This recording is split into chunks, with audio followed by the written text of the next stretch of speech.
Hello everyone, welcome back to Platinum Gaming. It's been a while, but I'm glad to be back. Although the last couple of months have been hectic, everything is going great, and I'm excited to continue sharing my gaming journey. Today, I wanted to go over all of the games that kept me entertained in October. I'll give you a brief description, my opinions, and some gameplay.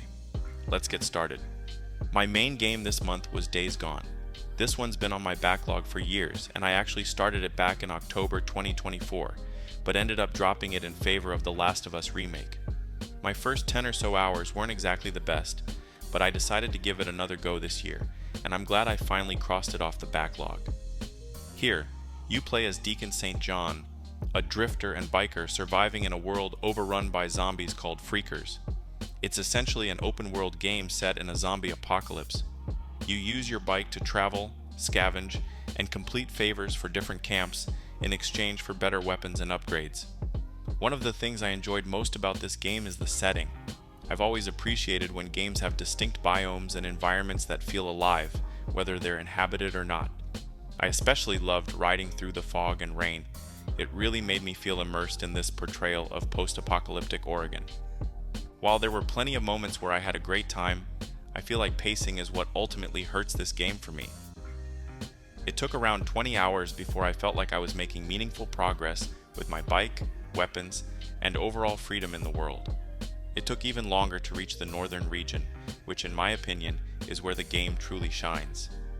This second half was where I had the most fun and where the story started to take some interesting turns, but the way the game drip feeds progression makes it hard for me to recommend without hesitation.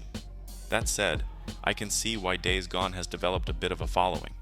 It has a great setting, good music that adds to the tension, exhilarating horde encounters, and a story that's engaging enough, even if most of the characters, including Deacon himself, aren't particularly likable in my opinion. As for the platinum, I'm still debating it. 30 plus hours is probably the most I can put into this game. The grind doesn't seem terrible, but cleaning up collectibles and maxing out trust with the camps doesn't feel worth putting the rest of my backlog on hold. If I do go for it, it'll be one of those slow, steady trophy hunts I chip away at between games. All in all, I really enjoyed riding in the world of Days Gone and would be very much in favor of a sequel. After Days Gone, I also played Batman Arkham Asylum in the Return to Arkham Edition. Arkham Asylum has been sitting on my backlog for years, and as a huge fan of Arkham City and Arkham Knight, I was itching to finally fit this one in during the spooky season. I'm amazed by how well it holds up.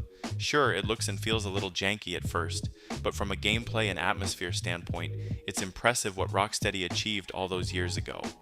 Even now, I think only Insomniac's Spider-Man comes close to capturing the feeling of truly embodying a superhero the way the Arkham series does.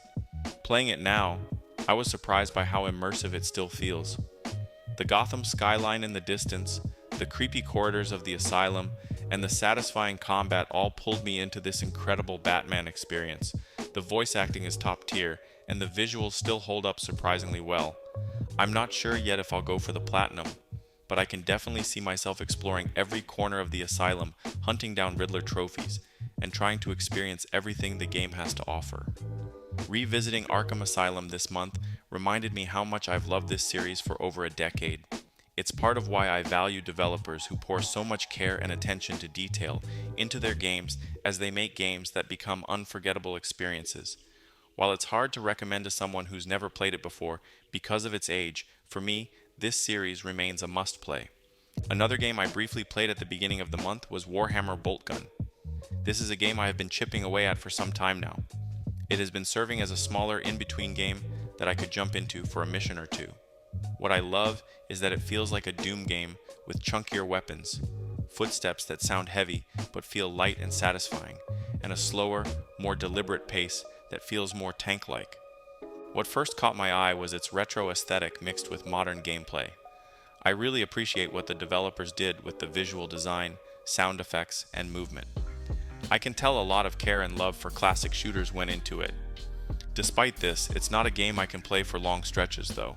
The long corridors, somewhat repetitive environments, and limited enemy and weapon variety can get a bit tiring after a while.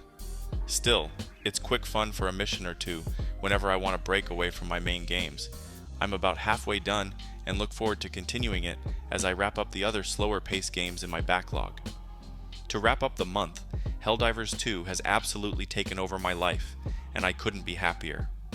Coming back to it almost a year since the last time I played it, I found so much great content was added. When the game first came out, I was really hyped and jumped in with my friends on release. It was fun for a bit, but something about it just didn't feel quite right, so I dropped off, and it joined my ever-growing backlog of barely played games. Nonetheless, I wanted to give it another chance.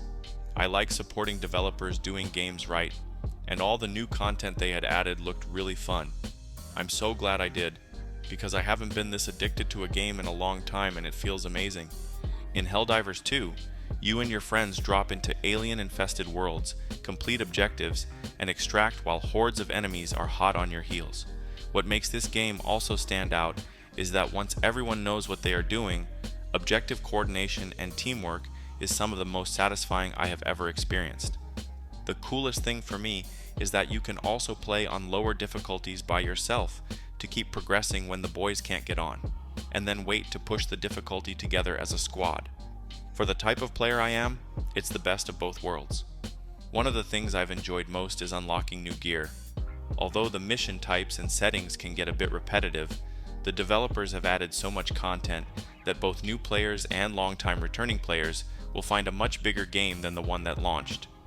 Unlocking different war bonds, stratagems, and weapons is a gameplay loop I find extremely satisfying and addictive. Pushing the difficulty and taking on missions across the different factions has been a great experience. I'm almost 30 hours in, and only just getting a handle on the bugs at extreme difficulty, which means I still have plenty of discovery and fun ahead fighting the two other factions. As someone who was not having the best time with the game, it really clicked for me when I started focusing on the Terminid faction and unlocking solid equipment like support weapons, turrets, and the jump pack by grinding XP on lower difficulties. Once I got familiar with the mechanics and enemies, I started climbing into higher difficulty missions, and that sense of progression has been very rewarding. Adding friends to the mix just amplifies the fun. I can easily see myself playing this well into December, just to unlock all the awesome gear that's been added while I was away. And after that, I definitely plan to go for the platinum.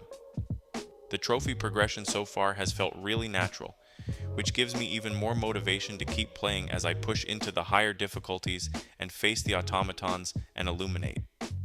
I love what the developers continue to do with this game, and it should serve as the standard for a live service game done right. To this day, all the content they've released remains accessible, and players have the choice to either earn or purchase super credits to speed things up. It's great to see Helldivers 2 still going strong. If you haven't given it a shot, or if you dropped it like I once did, I really recommend taking the time to learn it. It paid off in a big way for me, and it might for you too. October was a really fun month of gaming for me. I've noticed that the months I enjoy gaming the most aren't the ones where I plan everything out, but the ones where I just pick a game from my backlog and stick with it. Despite having plans to play other titles, I followed what I felt in the moment, and that made things feel freeing, while still making progress on my backlog. Crossing off several games felt not only satisfying, but it was a great time. When a game doesn't click after 4 hours or so, it feels even better to let go and jump into something that really hits the spot. And the best part is that you can always come back later, like I did with Days Gone, and end up enjoying it. So that's my gaming recap for October, a mix of sessions with friends, making progress on the backlog, and most importantly, playing what I felt like and having fun. What did you play this month? Let me know in the comments, and if you enjoyed this breakdown, don't forget to like and subscribe for more. Extraction complete. Pelican 1 beginning ascent.